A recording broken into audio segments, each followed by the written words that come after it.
Pasión de nuestro Señor Jesucristo según San Juan.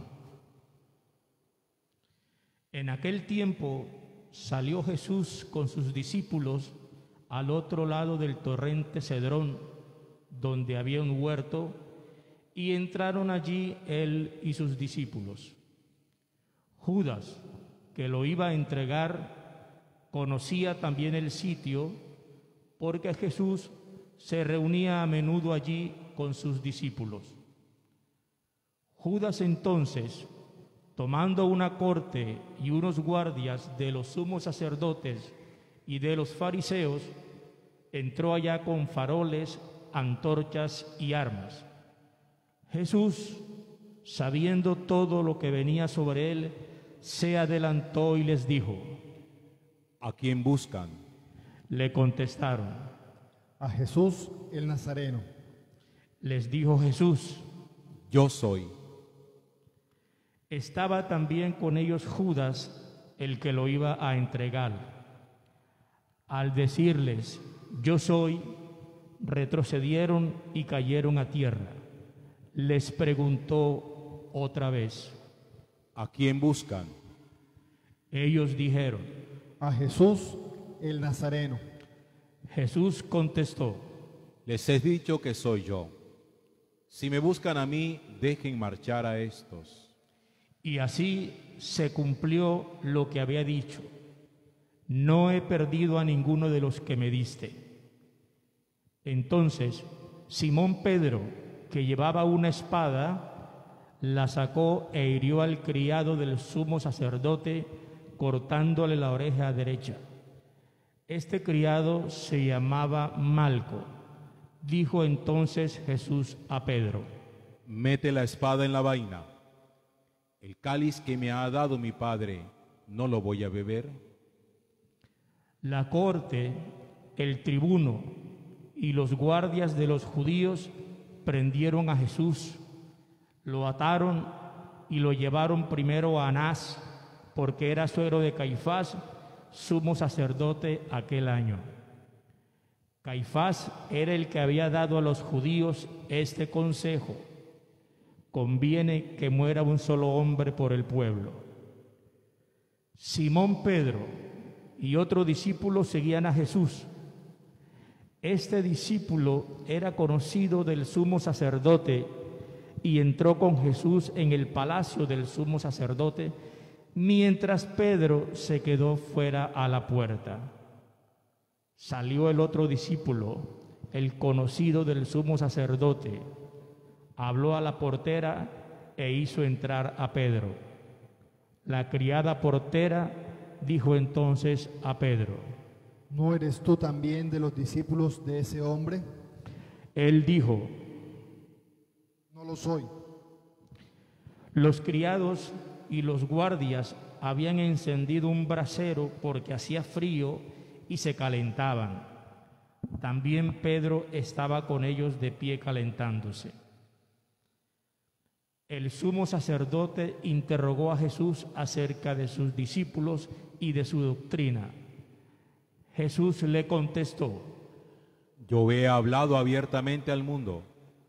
Yo he enseñado continuamente en la sinagoga y en el templo, donde se reúnen los judíos, y no he dicho nada a escondidas.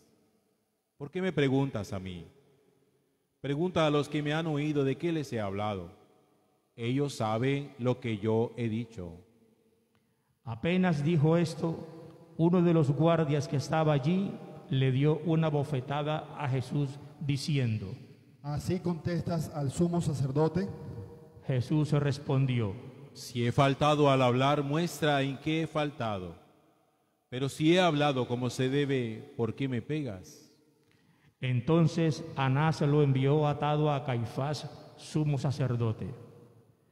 Simón Pedro estaba de pie calentándose y le dijeron: ¿No eres tú también de sus discípulos?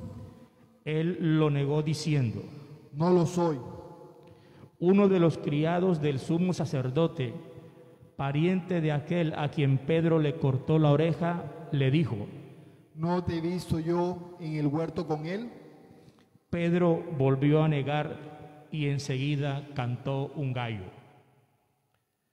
Llevaron a Jesús a casa de Caifás al pretorio. Era el amanecer, y ellos no entraron en el pretorio para no incurrir en impurezas y poder así comer la Pascua. Salió Pilato fuera a donde estaban ellos y dijo: ¿Qué acusación presentan contra este hombre? Le contestaron: Si este no fuera un malhechor, ¿no te lo entregaríamos? Pilato les dijo: Llévenselo ustedes y júzguelos según su ley. Los judíos le dijeron: No estamos autorizados para dar muerte a nadie. y así se cumplió lo que había dicho Jesús, indicando qué muerte iba a morir. Entró otra vez Pilato en el pretorio, llamó a Jesús y le dijo: ¿Eres tú el rey de los judíos? Jesús le contestó: ¿Dices eso por tu cuenta o te lo han dicho otros de mí? Pilato replicó: ¿Acaso soy yo judío? Tu gente y los sumos sacerdotes te han entregado a mí. ¿Qué has hecho? Jesús le contestó: Mi reino no es de este mundo. Si mi reino fuera de este mundo, mi guardia habría luchado para que no cayera en manos de los judíos. Pero mi reino no es de aquí. Pilato le dijo: Entonces, ¿tú eres rey? Jesús le contestó: Tú lo dices, soy rey. Yo para esto he nacido y para esto he venido al mundo, para dar testimonio de la verdad. Todo el que es de la verdad, escucha mi voz. Pilato le dijo: ¿Y qué es la verdad? Dicho esto, salió otra vez a donde estaban los judíos y les dijo: Yo no encuentro en él ninguna culpa. Es costumbre entre ustedes que por Pascua ponga uno en libertad. ¿Quieren que le suelte al rey de los judíos? Volvieron a gritar. A ese no, a Barrabás. El tal Barrabás era un bandido. Entonces Pilato tomó a Jesús y lo mandó a azotar. Y los soldados trenzaron una corona de espinas, se la pusieron en la cabeza y le echaron por encima un manto color púrpura. Y acercándose a él le decían: Salve, rey de los judíos. y le daban bofetadas. Pilato salió otra vez y les dijo: Miren, se lo saco para que sepan que no encuentro en él ninguna culpa. Y salió Jesús llevando la corona de espinas y el manto color púrpura. Pilato les dijo: He aquí al hombre. Cuando lo vieron los sumos sacerdotes y los guardias, gritaron. Crucifícalo, crucifícalo. Pilato les dijo: Llévenselo ustedes y crucifíquenlo, porque yo no encuentro culpa en él. Los judíos le contestaron: Nosotros tenemos una ley. Según esa ley, tiene que morir, porque se ha hecho hijo de Dios. Cuando Pilato oyó estas palabras, se asustó aún más. Entró otra vez en el pretorio y dijo a Jesús: ¿De dónde eres tú? Pero Jesús no le dio respuesta. Y Pilato le dijo: ¿A mí no me hablas? ¿No sabes que tengo autoridad para soltarte y autoridad para crucificarte? Jesús le contestó: No tendrías ninguna autoridad sobre mí si no te la hubiera dado de lo alto. Por eso el que me ha entregado a ti tiene un pecado mayor. Desde ese momento Pilato trataba de soltarlo, pero los judíos gritaban: Si sueltas a ese, no eres amigo del César. Todo el que se hace rey está contra el César. Pilato entonces, al oír estas palabras, sacó a Jesús del sitio que llaman el enlosado, que quiere decir en hebreo Gábata. Era el día de la preparación de la Pascua hacia el mediodía. Y Pilato dijo a los judíos: He aquí a su rey. Ellos gritaron: Fuera, fuera, crucifícalo. Pilato les dijo: ¿A su rey voy a crucificar? Contestaron los sumos sacerdotes: No tenemos más rey que al César. Entonces se lo entregó para que lo crucificaran. Tomaron a Jesús y cargando él mismo con la cruz, salió al sitio llamado de la Calavera, que en hebreo quiere decir Gólgota, donde lo crucificaron, y con él a otros dos, uno a cada lado, y en medio Jesús. Y Pilato escribió un letrero y lo puso encima de la cruz. En él estaba escrito: Jesús el Nazareno, el Rey de los judíos. Leyeron el letrero muchos judíos, porque estaba cerca el lugar donde crucificaron a Jesús, y estaba escrito en hebreo, latín y griego. Entonces los sumos sacerdotes de los judíos dijeron a Pilato: No escribas el Rey de los judíos, sino este ha dicho: soy el Rey de los judíos. Pilato les contestó: Lo escrito, escrito está. Los soldados, cuando crucificaron a Jesús, cogieron su ropa haciendo 4 partes, una para cada soldado, y apartaron la túnica. Era una túnica sin costura, tejida toda de una pieza de arriba abajo, y se dijeron: No la rasguemos, sino echémosla a la suerte, a ver quién le toca. Así se cumplió la escritura: se repartieron mis ropas y echaron a suerte mi túnica. Esto hicieron los soldados. Junto a la cruz de Jesús estaba su madre, la hermana de su madre, María la de Cleofás, y María la Magdalena. Jesús, al ver a su madre y junto a ella al discípulo al que amaba, dijo a su madre: Mujer, ahí tienes a tu hijo. Luego dijo al discípulo: Ahí tienes a tu madre. Y desde aquella hora el discípulo la recibió como algo propio. Después de esto, sabiendo Jesús que ya todo estaba cumplido, para que se cumpliera la escritura, dijo: Tengo sed. Había allí un jarro lleno de vinagre, y sujetando una esponja empapada en vinagre a una caña de hisopo, se la acercaron a la boca. Jesús, cuando tomó el vinagre, dijo: Todo está cumplido. E inclinando la cabeza, entregó el espíritu. Nos ponemos un momentico de rodillas.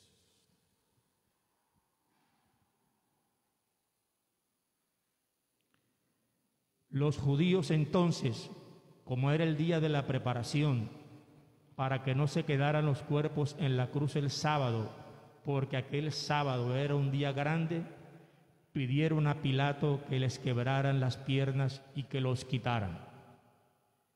Fueron los soldados, le quebraron las piernas al primero y luego al otro que habían crucificado junto con él. Pero al llegar a Jesús, viendo que ya había muerto, no le quebraron las piernas, sino que uno de los soldados con la lanza le traspasó el costado y al punto salió sangre y agua. El que lo vio da testimonio, y su testimonio es verdadero, y él sabe que dice la verdad, para que también ustedes crean. Esto ocurrió para que se cumpliera la escritura: no le quebrarán un hueso. Y en otro lugar la escritura dice: mirarán al que traspasaron. Después de esto, José de Arimatea, que era discípulo de Jesús, aunque oculto por miedo a los judíos, pidió a Pilato que le dejara llevarse el cuerpo de Jesús. Y Pilato lo autorizó. Él fue entonces y se llevó el cuerpo. Llegó también Nicodemo, el que había ido a verlo de noche, y trajo unas 100 libras de una mixtura de mirra y áloe. Tomaron el cuerpo de Jesús y lo envolvieron en los lienzos con los aromas, según se acostumbra a enterrar entre los judíos. Había un huerto en el sitio donde lo crucificaron, y en el huerto un sepulcro nuevo donde nadie había sido enterrado todavía. Y como para los judíos era el día de la preparación y el sepulcro estaba cerca, pusieron allí a Jesús. Palabra del Señor. Gloria a ti, Señor Jesús.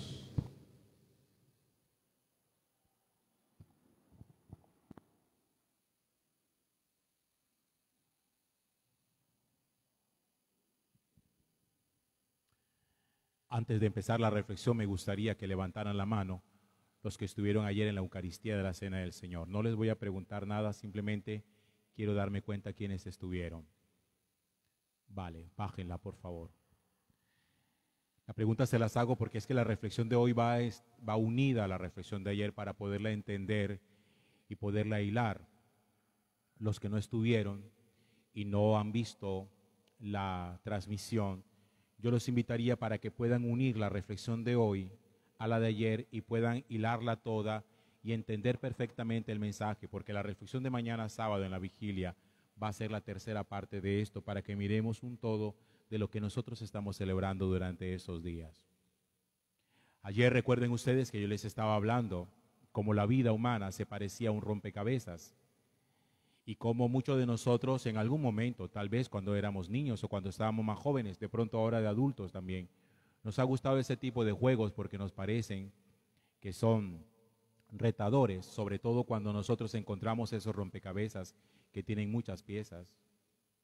Recuerden que yo les decía en la reflexión de ayer que en el rompecabezas era importante siempre tener en cuenta qué era lo que nosotros colocábamos, porque la vida humana es un rompecabezas y es necesario saber exactamente cuáles son las piezas que nosotros colocamos en nuestra vida para cerciorarnos de que efectivamente estamos poniéndole a nuestra vida lo que hay que ponerle. Imagínese que usted tiene prácticamente su rompecabezas con el que usted ha jugado durante varios meses ya armado y lo tiene puesto sobre la mesa y usted siente la satisfacción de haber asumido un reto, de haber armado una pieza tan difícil, porque hay unas que son más complicadas que otras.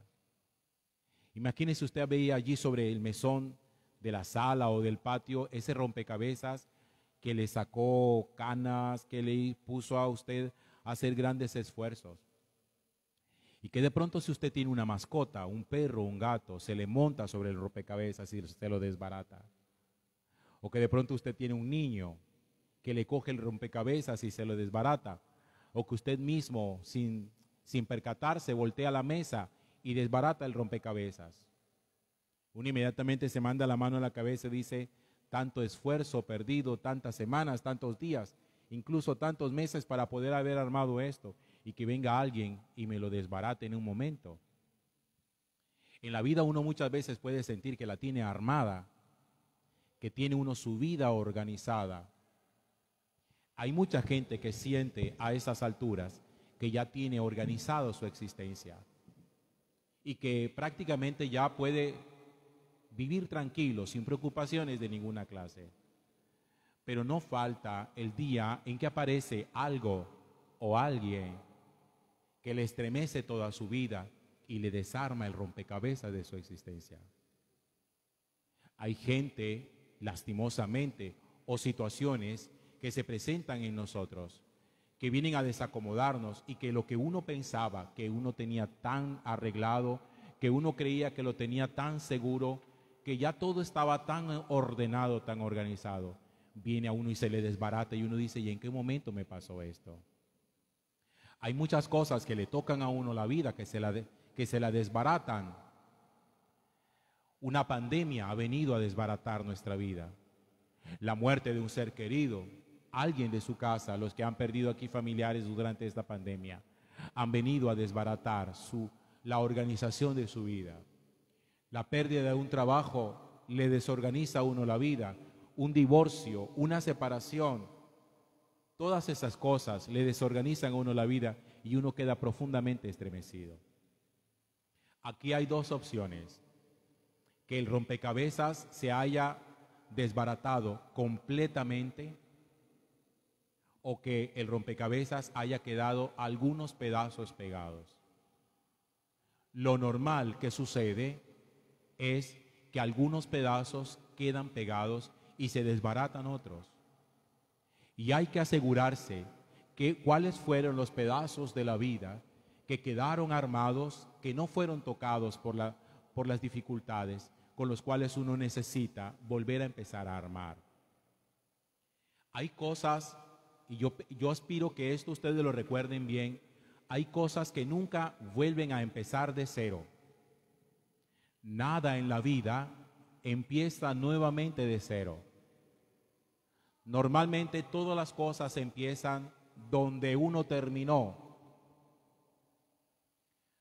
Usted, si tiene el rompecabezas que le quedó medio desarmado, usted no lo coge y lo desbarata íntegramente separando pieza por pieza para empezar de cero.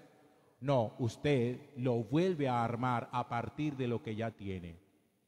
Y siempre es bueno descubrir qué es lo que quedó, cuáles son los pedazos de la vida que quedaron intactos, cuáles son los pedazos de nuestra vida que no fueron tocados por la muerte, por la pandemia, por la pérdida del trabajo, por las circunstancias difíciles, que hay intacto en nosotros, porque algo debió haber quedado intacto para poder hacer el trabajo de rescate. Por eso es que cuando uno suele ser tocado en algún momento por una crisis personal, las crisis personales no le desbaratan a uno la vida completamente. Miren, nadie llega ni siquiera a decirnos a nosotros, te voy a volver la vida a pedazos, te voy a hacer añicos la vida. No, hay algo que uno siempre tiene que resguardar, que nunca se ha tocado por nada, que no se ha tocado por la dificultad, que no se ha tocado por la tristeza, que uno diga, si algún día yo soy tocado en mi vida por alguna dificultad, yo a partir de esto voy a volver a reconstruirme. Esos son los procesos de reconstrucción personal que nosotros hacemos. Ahora, yo les decía a ustedes que en el rompecabezas de nuestra vida siempre debe haber unas piezas, y ayer le mencionaba esas 3 piezas que Dios ha venido a ponerle a nuestra vida y que nosotros necesitamos integrarle como creyentes. Yo les decía, en nuestra vida necesitamos integrar esa piececita que se llama el sacerdocio, que es un regalo de Jesús. A nuestra vida hay que integrarle la pieza de la Eucaristía. En la vida hay que integrar la pieza del amor divino, del amor santo, que son los 3 regalos que Jesús viene a poner en la existencia de todos los seres humanos. Ahora bien, supóngase, y yo me imagino que la vida de muchos de los que están aquí o de los que están conectados en la transmisión ha sido tocado por algo.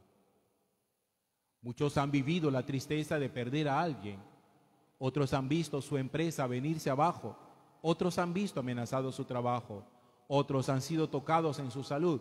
Hay gente que está contagiada, hay gente que en este momento está esperando una cama en una unidad de cuidados intensivos en una clínica que le den entrada y no ha sido posible. Miremos un poco todo ese relato largo que nos narra hoy el Evangelio de San Juan, mostrándonos un poquitico cómo fue la pasión de Jesús. Si ustedes se ponen a pensar en el momento de la pasión de Jesús, muchas partes de su cuerpo fueron tocadas.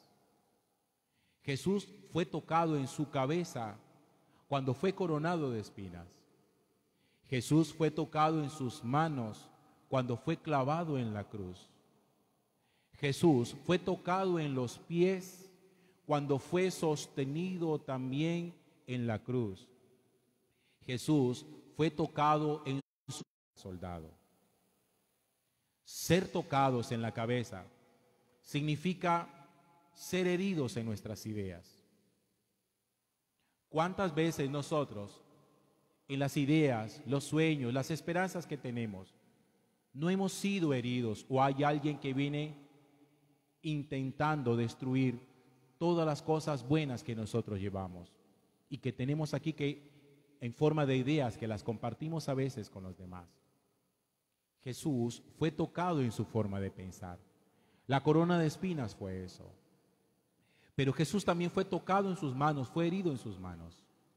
Las manos simbolizan la capacidad laboral de cada persona. Nosotros somos tocados también en nuestro trabajo. Hay días en que nuestro trabajo se ve amenazado. Hay días en que nuestro trabajo nos pareciera que no produce lo que tiene que producir. Somos heridos ahí también. Jesús fue herido en los pies. Los pies simbolizan el destino del hombre, el caminar del hombre, hacia donde el ser humano quiere ir, su trascendencia. Hay días en que uno también puede en los pies ser tocado. Su sentido de trascendencia, su destino, su esperanza, su hacia dónde vamos. Ahí podemos ser heridos también. Jesús fue herido por la lanza del soldado en su costado. El costado abierto de Jesús simboliza nuestros afectos y simboliza nuestras emociones. A veces estamos socados en esa parte de la vida. A veces hay alguien que viene y nos hiere. Cuando hemos querido dar lo mejor de nosotros mismos, hay alguien que se encarga de pisotear nuestros sentimientos, decimos. Hay gente que se encarga o que busca muchas veces pisotear el amor que nosotros le queremos ofrecer. Pero hay una parte del cuerpo de Jesús donde Él no fue tocado. Y aparece al final del Evangelio de San Juan hoy. Dice que cuando los soldados fueron a partir las piernas de los que habían sido condenados, quebraron las piernas de los 2 ladrones que habían crucificado con Él. Pero a Jesús las piernas no se las tocaron. Así con eso se cumplía la Escritura, dice San Juan. No quebrarán ni uno solo de sus huesos. ¿Qué simbolizan las piernas? ¿Qué simbolizan las rodillas? Simbolizan nuestra capacidad de adoración delante de Dios. Nuestra capacidad para saber ponernos de rodillas delante de Dios. Es decir, nosotros podríamos ser estremecidos en muchas cosas. El rompecabezas de nuestra vida podría estar a medio desbaratar. Podríamos ser amenazados, heridos en nuestras ideas, nuestros sentimientos, nuestra trascendencia, nuestra capacidad laboral, en nuestras emociones. Pero hay algo que uno debe luchar siempre por mantener intacto, y es su capacidad de adoración delante de Dios. Que nunca nuestras rodillas sean heridas, que nunca perdamos la capacidad y la posibilidad de poderle decir al Señor con la cabeza herida: yo te adoro. Que nunca experimentemos imposibilidad de que, habiendo sido nuestro trabajo tocado, uno le pueda decir al Señor: aún así me pongo de rodillas delante de ti y yo te adoro. Que cuando venga alguien y nos hiera en nuestros afectos, en nuestro amor, que uno pueda decirle al Señor: pues mis rodillas no han sido tocadas ni han sido heridas, yo te sigo adorando. Cuando uno logra mantener intactas las rodillas, las piernas, como Jesús en la cruz, el rompecabezas se puede volver a armar. Pero cuando perdemos la capacidad de la adoración, cuando ya no somos capaces ni siquiera de voltear nuestra mirada a Dios con nuestras rodillas dobladas, ahí sí que estamos perdidos. Y ahí sí que tendríamos casi que empezar nuevamente desde cero. Que no es normalmente lo que debería pasar. Debe haber algo sobre lo que se construya lo reconstruido. Debe haber algo con lo cual empezar, que uno le pueda decir al Señor: mi vida toda ha sido herida. Mira cómo estoy, pero no he perdido mi capacidad para adorarte, Señor. Aquí estoy con mis rodillas dobladas delante de ti y no voy a dejar que nada me las hiera, que nada me las fracture, que no haya nada que me imposibilite poder adorarte. Así, cuando alguien o algo toque el rompecabezas de su vida, y aun cuando venga algo o alguien a coger lo que usted tanto trabajo, esfuerzo, dedicación, cariño le ha puesto y venga, le estremezca todo para desbaratarlo porque le parece muy chistoso, usted pueda decir siempre: las rodillas mías son intocables. La capacidad de adorar a Dios no la perderé nunca. Y allá va el mensaje de hoy. Lo que le permitió a Jesús permanecer firme hasta el momento de la muerte y de poder decir al final: todo está cumplido, en tus manos encomiendo mi espíritu, fue que nunca perdió su capacidad de adorante, de hombre de adoración. Y esa es la pregunta que nosotros tendríamos que hacernos. Si somos hoy hombres y mujeres capaces de doblar nuestra rodilla delante del Señor en adoración y decirle: delante de ti doblo mis piernas, Señor. Estoy triste, lastimado, herido. Las cosas no salen bien. He perdido seres queridos. Hay familia enferma. Yo mismo me he enfermado. Mi empresa está a punto de quebrarse. Mi trabajo yo lo perdí. Mi marido me dejó. Mi mujer me dejó. Pero no voy a perder mi capacidad para doblar mi rodilla delante de ti.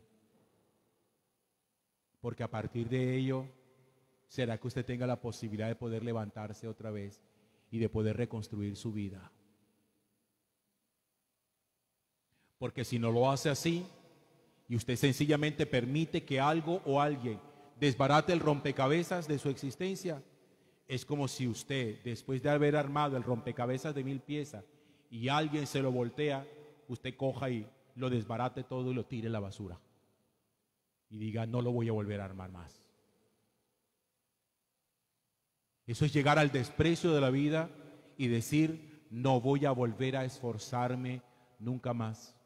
Esto no tiene arreglo, esto no tiene remedio. Lo único que queda es para votar y esperar la muerte. Eso es lo que significa hoy Jesús en la cruz.